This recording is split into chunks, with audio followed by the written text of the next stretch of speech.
Hi, my name is Andy Boyle, and welcome to The Primer. This is a video how-to series on the Forensic Technology product line and some tips and tricks on how I think you can best use them to get the most efficient use out of them.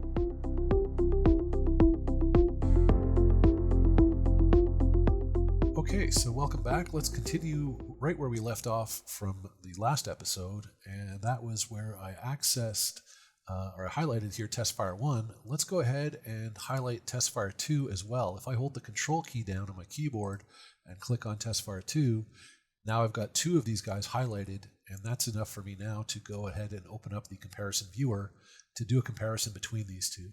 And now, actually, just before I do that, let me just show you something quick. The order that they are selected does make a difference when it comes to the comparison on screen as well. So I just selected testfire 2 first, testfire 1 second. When we go ahead and open up the comparison viewer here, you can see now that testfire 2 is on the left-hand side as the reference, testfire 1 is the test. And that's, again, simply because of the order that they were highlighted from the tiles on that main screen.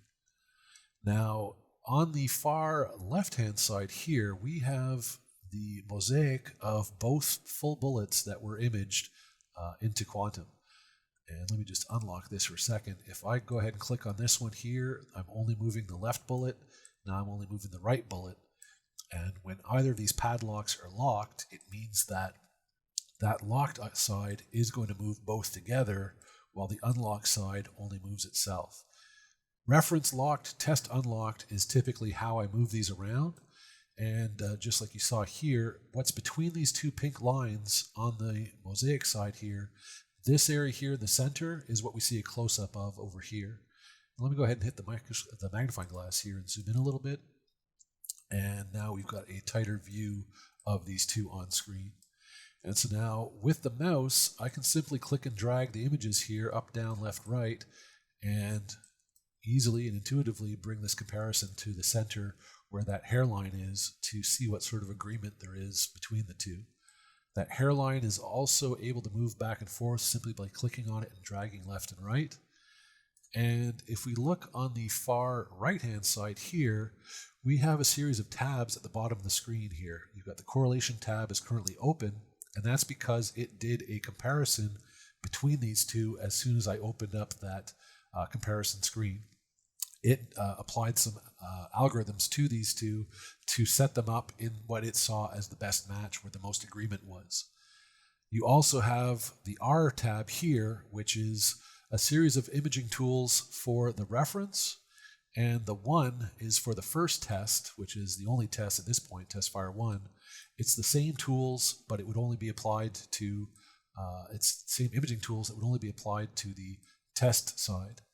However, just like we saw the padlock over here, everywhere you see a padlock here on the far right-hand side, that would mean that anything you do to one is immediately done to the other. If I change the 3D rendering, you can look at that image in the center of the screen and see how both are changing at the same time.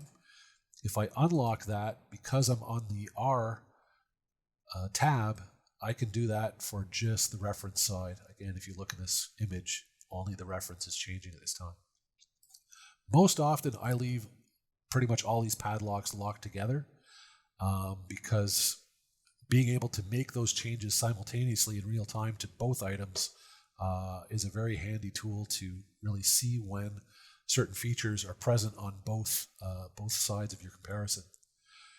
There is also the side light tool here, which has this little blue marker showing us the light is coming down here almost from 12 o'clock, or in fact at 353 degrees here. So the D is the direction of the light, the I is the inclination of the light, 34 degrees inclined. And if I click and drag this, I can move this around in real time, and you see how that's changing the shadows on the center of the screen. And if I move the mouse towards the center, you see how the inclination's gone up to 63 degrees. If I slide it out, it's going to slow down as 10 degrees. So the further in or out the mouse is, all this time I've not let go of the mouse button. I'm clicking and dragging. As long as I have that tool active, I'm not releasing the button. I'm just simply moving this around in real time to see what effect that has on the shadows on screen. And that's a pretty powerful way of getting a sense of what similarities are between your two items here. Thanks Thanks for watching. Stay tuned to the channel for future content, and I hope to see you soon. Bye-bye.